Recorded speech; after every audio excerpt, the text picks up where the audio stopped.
पुण्याचे मुरलीधर मोहोळ पहिल्यांदाच खासदार झाले आणि लगेच मंत्रिपदही मिळालं।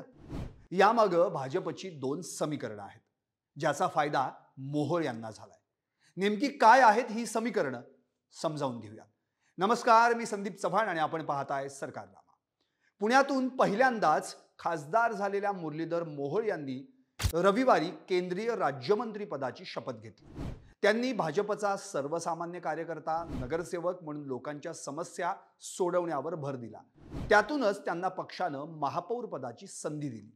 त्यांनी या संधीचं सोनं करताना पुणेकरांच्या मनात आपलं वेगळं स्थान निर्माण केलं। कोरोना काळातील त्यांचं कार्य लोकांच्या कायम स्मरणात राहणारं ठरलं। याचीच पक्षानं दखल घेत त्यांना थेट लोकसभेच्या रिंगणात उतरवलं। त्यांनीही लोकांच्या जीवावरच पक्षाचा विश्वास सार्थ करत 1.25 लाखांनी विजय मिळवला। त्यामुळे मंत्रिपदाची महाराष्ट्रातील समीकरणं कशी असणार याकडे सर्वांच्या नजरा लागल्या होत्या। ही समीकरणं जुळवत असतानाच भाजपनं मुरलीधर मोहोळांच्या गळ्यात केंद्रीय राज्यमंत्री पदाची माळ घातली। त्यांना राज्य क्रीडा मंत्रीपद दिलं जाणार आहे। तब्बल 30 वर्षांनंतर हे मंत्रिपद पुण्याला मिळालंय। भाजपला राज्यभरात केवळ 9 जागाच जिंकता आल्या। पश्चिम महाराष्ट्रातही भाजपला मोठा फटका बसला। खास करून भाजपच्या पराभवामागे जरांगे फॅक्टरचाही मोठा वाटा आहे।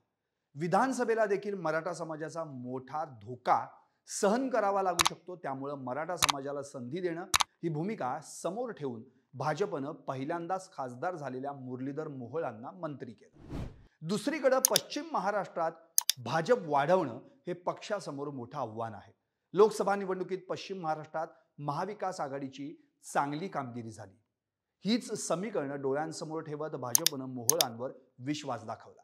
त्यामुळे त्या ठिकाणी भाजप भक्कम करण्याची जबाबदारी आता मोहोळ यांना करावी लागणार आहे। अन्यथा विधानसभा ही भाजपच्या हातून निसटलीच म्हणून समजा।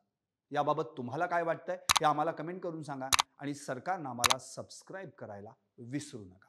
पाहत रहा निर्भीड आणि सडेतोड सरकारनामा। राजकारणातील प्रत्येक अचूक बातमीचे सर्वात आधी अपडेट्स मिळवण्यासाठी सरकारनामाच्या सर्व सोशल मीडिया प्लॅटफॉर्मला लाईक, फॉलो आणि सबस्क्राइब करा।